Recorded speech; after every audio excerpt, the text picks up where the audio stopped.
मुसलमानों की जो बैठक हुई उसमें मैंने जो बोला आपने उसको सुना? नहीं सुना। सुना था तो हमने उनको कहीं कहा कि आपको कांग्रेस ने ठगा कि लालू ने ठगा? हमने उल्टी बात कही। हमने ये कहा कि आपको कांग्रेस ने नहीं ठगा, आपको लालू जी ने नहीं ठगा, आपको किसी दल ने नहीं ठगा। आप इसलिए इस बदहाली में हैं क्योंकि आपके कुरान में ये बताया गया है, पैगंबर साहब ने बताया है कि अगर जिस कौम को अपने रहनुमाओं की समझ नहीं होगी उसके ऊपर जालिम हुक्मरानों को मुसल्लत कर दिया जाएगा। तो अगर आज का हुक्मरान, आज का शासक आपको जालिम दिख रहा है तो जो बात पैगंबर साहब ने बताई है उसको पढ़ो।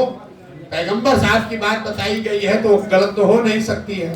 तो अगर आप गलत लोगों को रहनुमा बनाओगे, किसी को हराने के लिए चोर बदमाश डकैत को वोट दोगे तो आपके ऊपर जालिम हुक्मरान तो आएंगे ही आएंगे। आप पहले हम जो कहे हो तो सुने नहीं। देखिए, बिहार के समाज में बहुत विद्वता है, लेकिन यहाँ का जो सामाजिक राजनीतिक ताना बाना है, अब बुरा नहीं मानिएगा, चाहे पत्रकार हो कि पॉलिटिशियन हो, ये आप लोग भी पढ़ना लिखना बिल्कुल छोड़ दिए।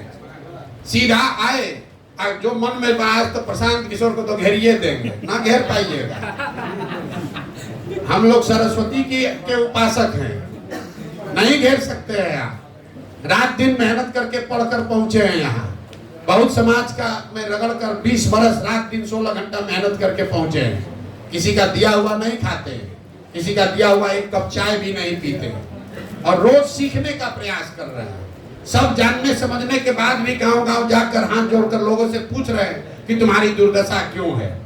हमने आपको शुरुआत में बताया कि पलायन बेरोजगारी के बारे में जो हमारी समझ थी, जब 5300 गांव में पैदल गए तो वो समझ में बेहतरी हुई है। आप कुछ सीखिएगा नहीं, प्रयास कीजिएगा नहीं, बैठे हुए समझ रहे हैं कि हम ही बहुत बड़े विद्वान हैं। प्रशांत किशोर को सफलता इसलिए मिली है 10 वर्ष में कि रात दिन सीखने की प्रवृत्ति है।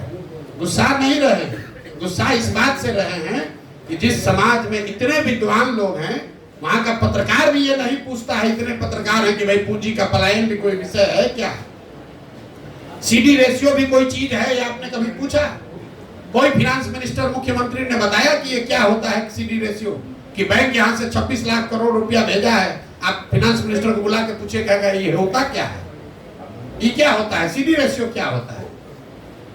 तो जब ये आपकी भी जिम्मेवारी है ना भाई, आप भी सवाल वो पूछिए। यहाँ नेता भी लंपटाई बतियाता है और पत्रकार भी वही पूछ रहा है, और जनता भी वही सुनना चाहती है। खाली लंपटाई की बात मत कीजिए। आपने सवाल पूछा, हम आधा घंटा आपको समझाएंगे। तथ्य से जो हमने बोला उसको काटिए, हम बिल्कुल आपकी बात मान लेंगे। फसलों का उचित दाम नहीं मिलता, जैसा कि आपने कहा। आपको आंकड़ा दिए हैं,